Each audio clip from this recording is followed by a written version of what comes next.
All right. Hey guys, what's up? It's Catrice. Welcome back. We're doing another chapter of this book right here, Finish What You Start by Mr. Peter Hollins. And honestly, we are in what might be my favorite chapter. Chapter 5, The Science of Smashing Procrastination. And this is my favorite chapter because I am going to go out on a limb to say that you and I are very much alike in the fact that we are procrastinators. And the cool thing about this chapter is not necessarily the fact that it goes into telling you what procrastination is. Honestly, if I ask you, I know you know what procrastination is. But the cool thing about this chapter is that it's a reminder of why we procrastinate, and in that reminder, it can help us maybe procrastinate less, or at least identify that we are procrastinating so we can get back to achieving our goals, so we can get back to finishing what we start. According to the author, procrastination is a huge problem. We know, right? How can you approach it effectively? And then he goes on to tell this whole story about Madeline. I'm pretty sure it's probably Madeline, but I like to be extra. So Madeline, she got this job and she is a coder. So she was supposed to give this client back a working code. Well, Madeline is a procrastinator like the rest of us, and she waited to the last minute to do this thing for the client. Now, when it came down to it, when she turned it in, it was terrible. It was riddled with errors, no good, trash, throw the whole thing away. And in this moment, as I was reading this, I thought, wow, that is so just normal sounding for most people, because most people are busy people. We have so many things that we have filled our time with. And then on top of that, somebody else is asking us to do something for them, probably work of some sort. So we have to figure out how to navigate all the things that we want to do and all the things that are required of us. In her procrastination, she ended up losing the client, ended up getting terrible reviews. And as I was thinking about it more and more, I was like, well, when do we even get a chance to practice, taking these small steps? When do we get a chance to practice kicking procrastination in the butt? When do we get a chance to practice that? And the first thing that I thought of naturally is school, because I know that we all agree that we have spent enough time, plenty of nights, crash studying. We have been trying to overload our brain with information for our test, turn in a paper that's due, and all doing it at the last minute, hoping that it's just good enough. And we reward ourselves with that. We waited to the last minute. See, we didn't have to spend all that time doing it. We were able to get it done. And now we get to put on our resumes that we work well under pressure. But in the real world, if you don't get that thing done exactly the right way, you don't get the client again. They don't come back. They don't want to pay you. Versus the person who took the time to break that big task up into little small bits and pieces. Michelle worked on it over time. Same coder, well, same job, same idea. Michelle worked on it over time. She broke up her job into small little bits and pieces, and she was able to stay on task to when she turned her code into her client loved it. Her client raved about it. And the cool thing about this is that I really related to the fact that Michelle did her absolute best. And I think that we would be so proud of ourselves if we took time to do our absolute best more often than cramming stuff into the last minute and hoping that it's good enough. You're better than good enough. Do the best that you can. And the best that you can requires you finishing what you start and not waiting till the last minute to do so. The author says that procrastination is natural. And the reason that it's natural is because we have this issue. We have this understanding biologically that there's a habit called time inconsistency. So in that, it's us as people are so good at being able to envision things. We can envision our future. We can envision our goals. But we have this other problem. According to the author, it's this other self that needs rewards right now. And so now that you know that about yourself, you know, like, hey, yeah, I'm great at coming up with a big idea, but I also know that that 5-year goal, that 1-year goal, even 6 weeks out from now, that can seem like a long time, because actually, even though I can envision my 5-year self, my 1-year self, 6 weeks from now, I can't do anything about the 5-year version of me. The only thing that I can help right now is the present version of me. And so I have to be able to understand how my actions are going to affect my future self, while also rewarding my present self for the steps it's taking right now.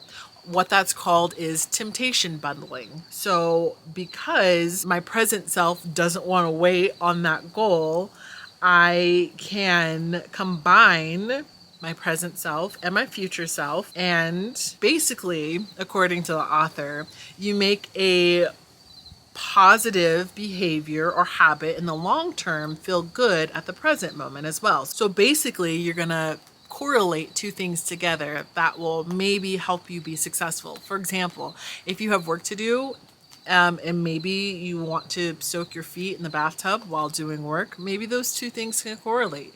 You're actually getting something done and you are rewarding your present self at the same time. I thought this was interesting because one of the ways that he says that you can figure out how or what you should be pairing is by writing a list with 2 columns. So column number 1, it says, should be your guilty pleasures. And then the other thing should be the list of things that you need to do for your future self. And so now that you have these 2 columns, he says you should take the stuff that's your guilty pleasures, the stuff that's going to reward you right now, the stuff that you're excited about, and find a way to creatively match it with whatever else is in the other column. I thought this was genius. I would have never thought about this, but I do understand you do have to continue to be motivated.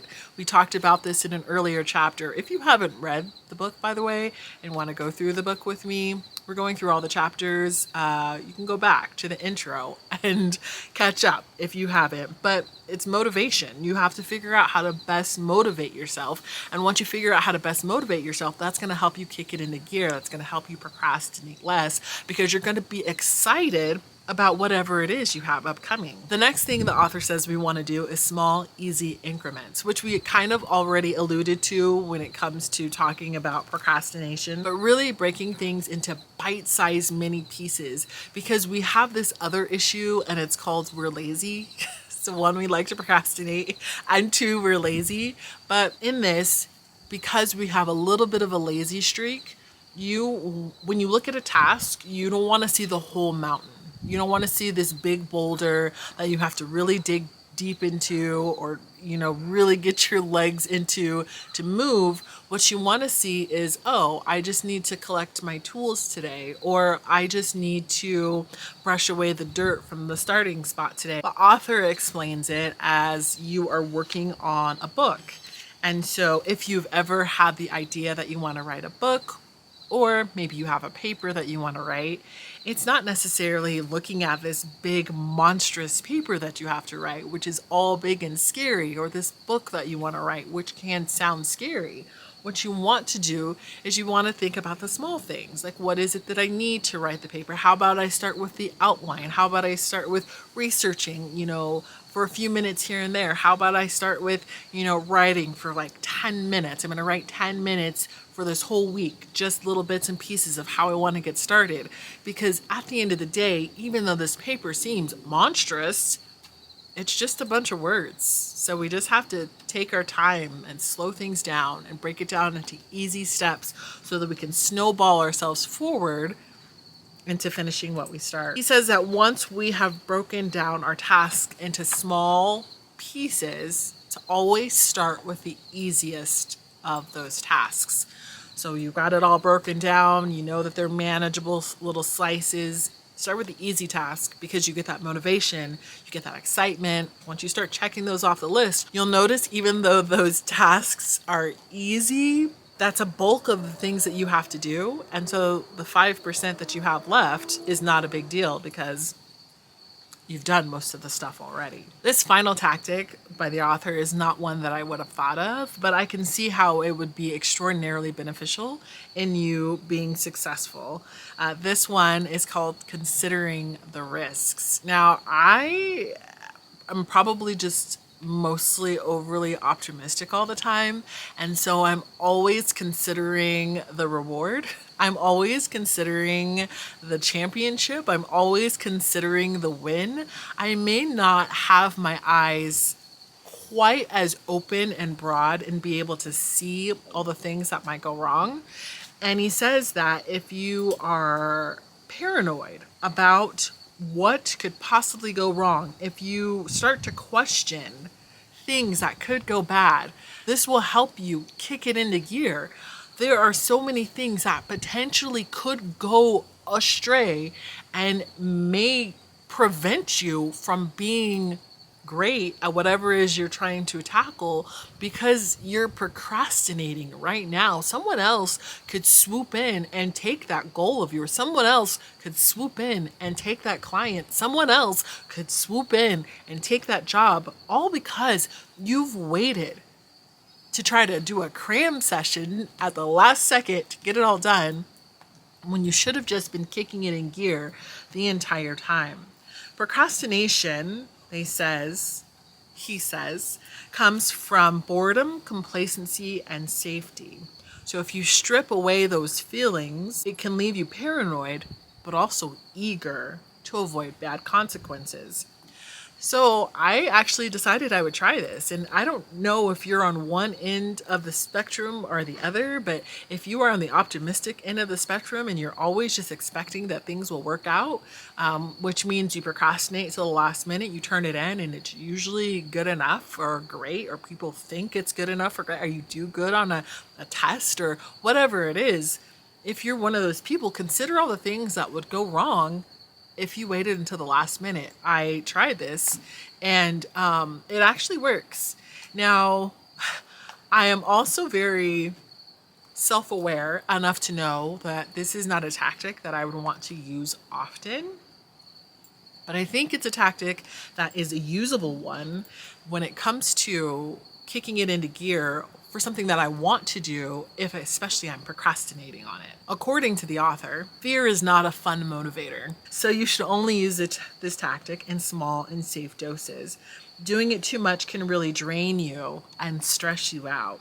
As we all know, stress is damaging to your working spirit. I'm self-aware enough to know that my brain doesn't quite function there, but I also know people who function here and who function here relatively well, but I also know those people can be a little bit more stressed out than maybe average. And so maybe in reading this chapter, you now understand why you're so stressed. It's because you have been able to see the weight and the problems of the entire world, and it's weighing down on this one thing that you're supposed to be doing. And if you can navigate through those things, you are going to be miles ahead of most people, because most people are too afraid to start. You've at least figured out these are all the things that could go wrong, so let's go in this direction. I, again, love this chapter. It's a great chapter on procrastination, and I know that you procrastinate. I know that I procrastinate.